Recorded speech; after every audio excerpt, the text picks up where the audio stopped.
Yeah, of course I'll do it. No. I'll be honored. Jacob just asked me to be part of the wedding party. Uh-huh, yeah. Yeah. Totally, of course. And you want me to do a wedding video? We got like, what, 6, 7 weeks? It's plenty of time. Oh, yeah.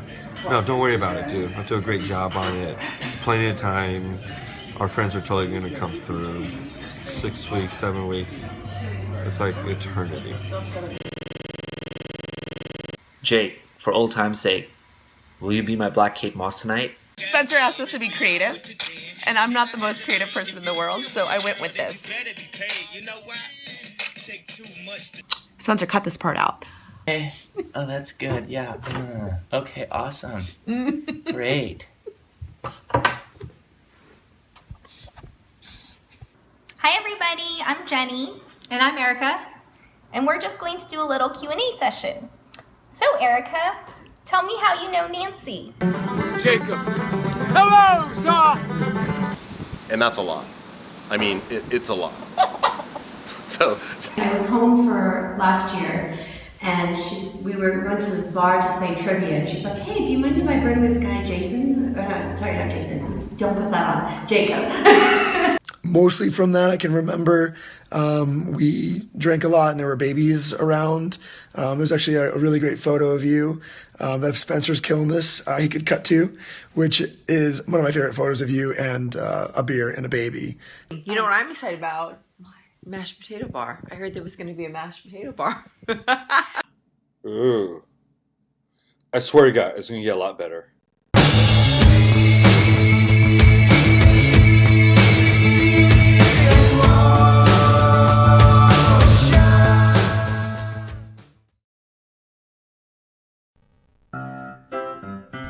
Past year, Megan, who's filming this behind the camera right now, we lived in London, and so we were away from everyone and didn't have a chance to really hang out with everyone for the past year. At one point in January of 2015, we knew we were about to come back to San Francisco, and there was quite a bit to celebrate. Knox was about to be born, Greg and Suki had just gotten engaged, and actually Megan and I had gotten engaged. So we sent an email to a bunch of people, sort of noting that we'd love to have dinner. And at one point, Jacob responds to this thread with the following sort of cryptic message, which I pulled up here. Sounds great. I may be +1, in parentheses, Suki and Greg's doing, but I'm very excited about this, smiley face. I'll check with her and let you know for numbers for sure. So obviously everyone was really intrigued by this cryptic message that Jacob had left. Who on earth could this person be? We were at Amelie, and I was sitting in the back booth. And there happened to be an open seat next to me, and Nancy sat down, and we quickly started chatting, and the next thing you know, we polished off two glasses, not bottles, 2 glasses of wine. Fantastic! And had talked about everything from politics to religion to culture to traveling. I think we even talked about cycling. I don't know. I just remember thinking, wow, what an exciting and interesting person, and I'm so glad I had the opportunity to have that conversation. When I met Nancy, and I got to know her better, I realized that Nancy is someone who complemented Jake's personality extremely well. She's a kind and fun-loving person, and together they epitomize a couple that lives life to the fullest. Ever since Jake started dating Nancy, his interest in sports has gone, dramatically up, and which is great.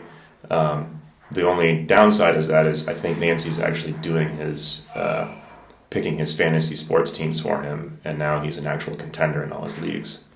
So that kind of sucks. My husband and I first met Jacob when we went on a double date with Nancy and Jacob to A16. Nancy said she was bringing a male friend. I didn't really know what that meant. He's as smart as Elon Musk. He's friendlier than a puppy that smells bacon, and he's happier than Paul Revere with a cell phone. What makes him more amazing is his ability to love everyone back. as a matter of fact, raise your hand out there if Jacob didn't say, "I love you, man," the first time you met him. That's what I thought. You know, it's easy to have great times with a friend during great times, but I don't think you really know much about a person until you're going through some tough times. And it was about this time last year. I personally was going through a tough time myself. I just gotten out of a very long-term relationship. I was traveling quite a bit for work. I was leaving the country, so I wasn't around. I just moved into a new place. Needless to say, it was very isolating. Last winter for me was a very tough time.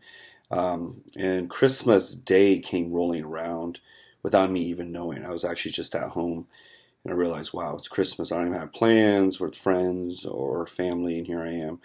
And out of the blue, magically, I get a text message from, of all people, you know it, Jacob. And he was saying, like, hey, let's hang out. It sounds like you're not doing anything. Come on over, watch a movie or something. I went over. We had the best time. We actually took a Christmas card picture together. It got hundreds of likes on Instagram alone. Twitter and Facebook, not bad either. We watched a James Franco movie. We had such a good time. I actually had a Tinder date later in the evening, but I didn't want to leave Jacob's place, so I invited her over, and the three of us watched this James Franco movie and made a great night of it. And that's what I'm always going to remember about Jacob. He's one of these unique, special souls that just truly has, a limitless, capacity to love and care. I can't do this. This is too tough. He was supposed to marry me.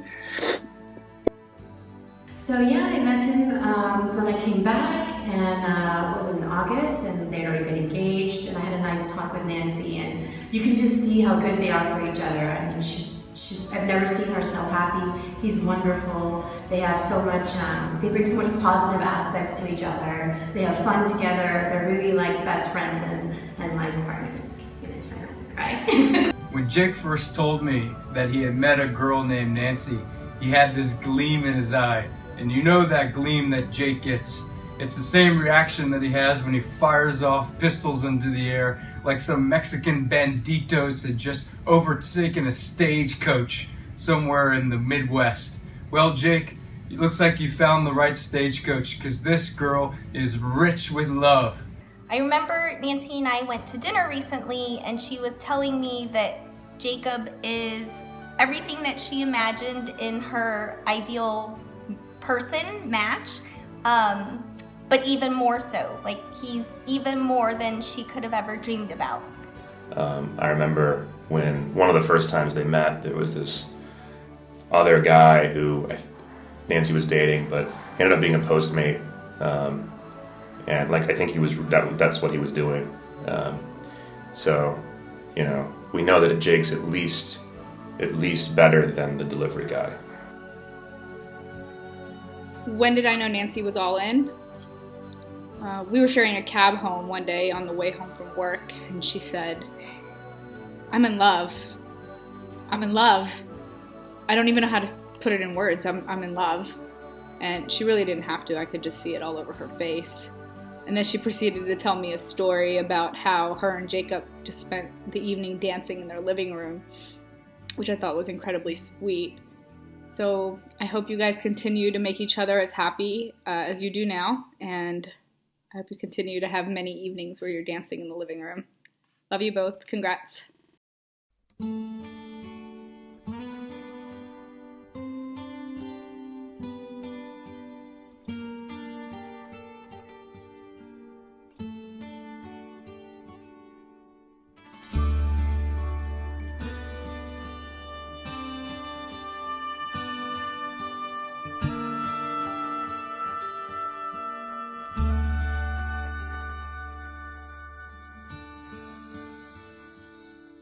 We follow the river down into the stream.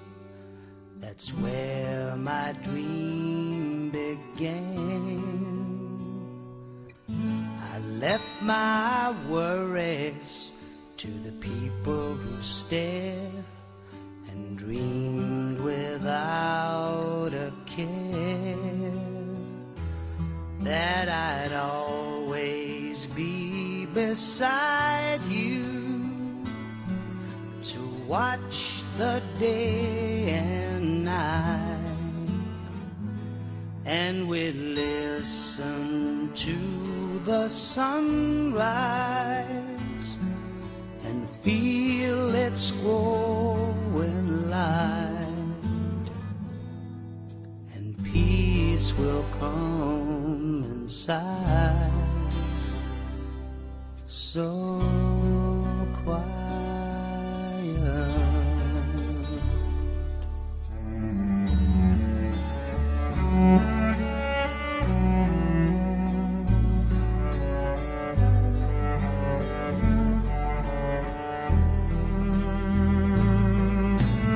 Wherever we're going, I don't know.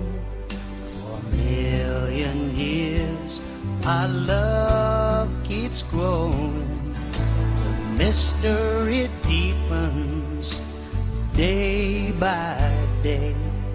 But trust my love and hear me say that I'll always be beside you.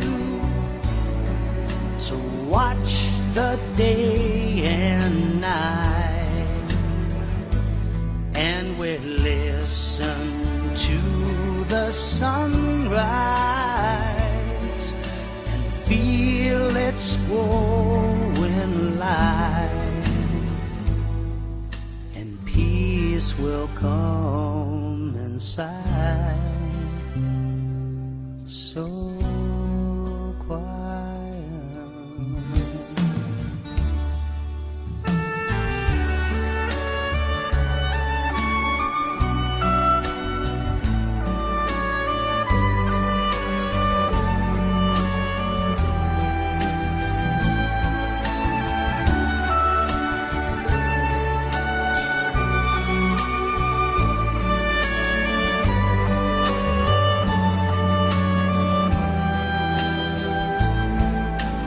Peace will come inside. So quiet. Yes, I'll always be beside you to watch the day and night, and we listen to the sunrise and feel its growing light, and peace will come inside. So quiet. Yes, peace will come inside. So quiet.